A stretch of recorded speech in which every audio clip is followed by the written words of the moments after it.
All right, let's get right into it.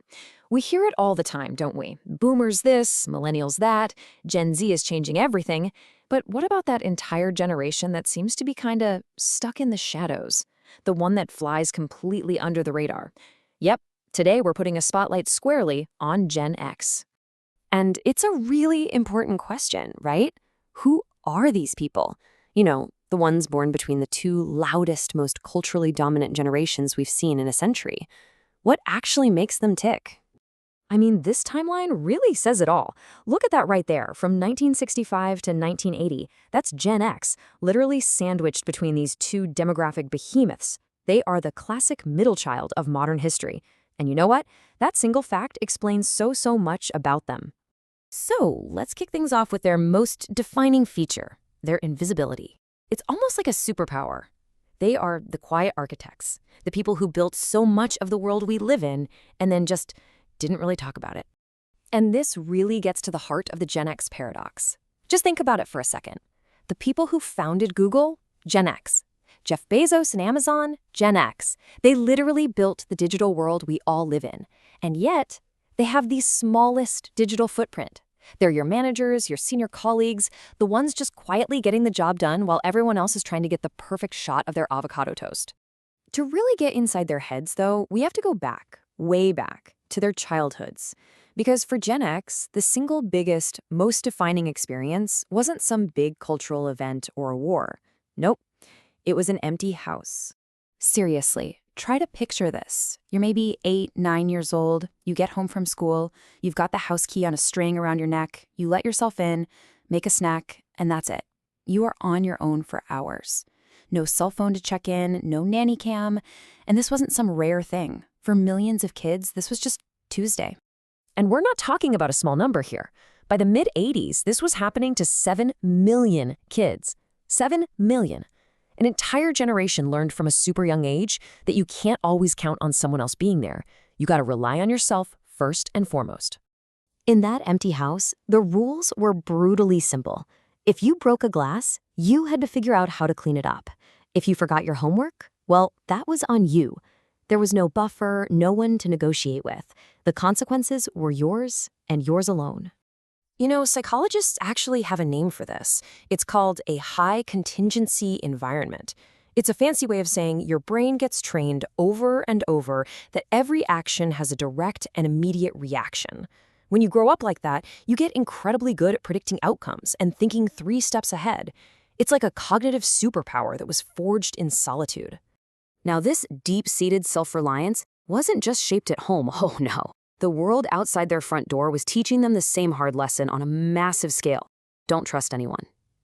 So they built up this thick, protective armor of skepticism. I mean, just look at the world they were watching. Divorce rates were exploding. They saw their parents, who'd been loyal to a company for decades, get laid off with a handshake. They watched the government lie through Watergate and Iran-Contra. They saw authorities completely bungle the response to the AIDS crisis. It felt like every single institution was breaking its promise. Trust became a very, very scarce resource. So what do you do with all that? You develop a strategy, and it's called defensive pessimism. Now, this isn't about being negative just for the sake of it, not at all. It is a 100% rational survival mechanism. You hope for the best, sure, but you fully expect and plan for the worst, because your entire life experience has taught you that the rug can, and probably will, get pulled out from under you. And this skepticism totally shapes how they deal with the world today. Look at this massive shift. They grew up when privacy was just the default setting. A mistake was a story you told your friends, not a video that went viral. For them, being less visible meant you were safer.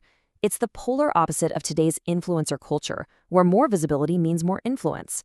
So how did they cope with all this constant low-level anxiety? They got really, really good at irony. When you grow up doing duck and cover drills under your desk because of the threat of nuclear war, you learn to keep things at an emotional distance. Sarcasm and a detached sense of humor weren't just jokes. They were a shield. So what happens when you take this self-reliant, skeptical person and put them in the workplace? Well, you get a really unique and powerful work ethic, where everything boils down to one simple rule. Competence is king. They learned that hard lesson about loyalty by watching their parents.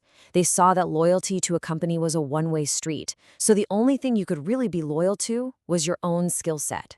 You became loyal to your own ability, constantly getting better, because that was the only real job security you had. And this creates this fascinating paradox at work. They are fiercely independent, they'll almost never ask for help, they'll just go figure it out themselves. But the second they see that you need help, they're the first one there, quietly getting it done, no drama, no big announcement. It's a collaborative spirit born out of necessity, from kids who had to rely on each other because the adults weren't always around. And this is absolutely crucial to understand. For Gen X, authority has to be earned. Your fancy job title means nothing. But if you can prove you know your stuff, that you're competent, man, they will be the most loyal, effective person on your team. But if you don't, they have zero patience because they've seen the kind of damage incompetence can do. Okay, last section, and this is a big one. Let's talk about their unique spot in history. They are the very last generation to have a fully formed adult brain before the internet changed the world forever. They are the last of the analog minds. It's almost hard to wrap our heads around this now, but they grew up when getting information took real physical effort.